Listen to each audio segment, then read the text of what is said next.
حاجه كده غريبه جت في بالي، قلت اطلع اتكلم عليها. الكاميرا دي بتصور ب 18 ميجا بكسل، الموبايل ده بيصور ب 50 ميجا بكسل. الكاميرا دي يا عيني بتصور ب 18 ميجا بكسل بس، ولكن سعرها قد ايه؟ 8000 جنيه استعمال كسر زيرو، اسمها 600 دي من كانون.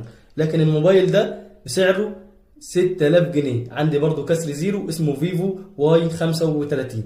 طب ليه بقى الموبايل ده بيكون ارخص من الكاميرا دي، مع ان الكاميرا دي في الميجا بكسل اقل من الموبايل ده بكتير؟ هنا بيصور ب 50 ميجا بكسل، هنا بتصور ب 18 ميجا بكسل بس، يا حرام. فطبعا الاختلاف هنا شاسع. ده ليه؟ طبعا معظم الناس بتستخدم بقى الكاميرات وسايب الموبايلات، لان يا جماعه باختصار كده شديد ان الكاميرا بيكون فيها سنسور، اللي هو السنسور ده اللي هو العدسه اللي انت شايفها المربعه اللي جوه دي، ده سنسور الكاميرا. السنسور ده هو اللي بيخلي الكاميرا تاخد صوره اعلى، لقطات اعلى، الوان اعلى، عزل اعلى، شرب اعلى، كل حاجه اعلى بكتير، لان السنسور كبير زي ما انت ما شفته كده، بيبقى حوالي 2 سم في 2 سم.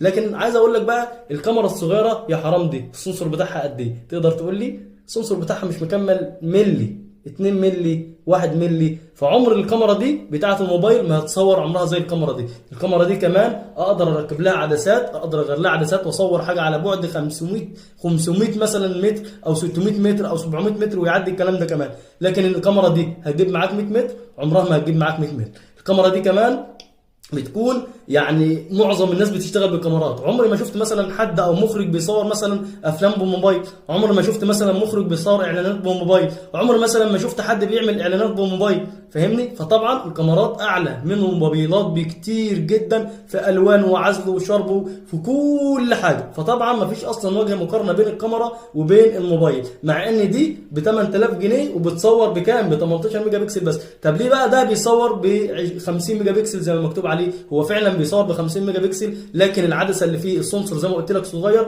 فالسنسور اللي فيه ده ما بيطلعش صوره حلوه مهما كان بيصور. حتى لو بيصور، عايز اقول لك بيصور حتى ب 100 ميجا بكسل، عمره ما يطلع حتى صوره زي الكاميرا اللي بتصور ب 18 ميجا بكسل. وده كده الموضوع باختصار. لو عجبتك الحلقه بتاعتنا سيب كومنت كويس عشان اقدر اكمل في الحلقات، وقول لنا انت معاك كاميرا ايه ومعاك موبايل ايه. وفي اخر الفيديو صلوا على النبي.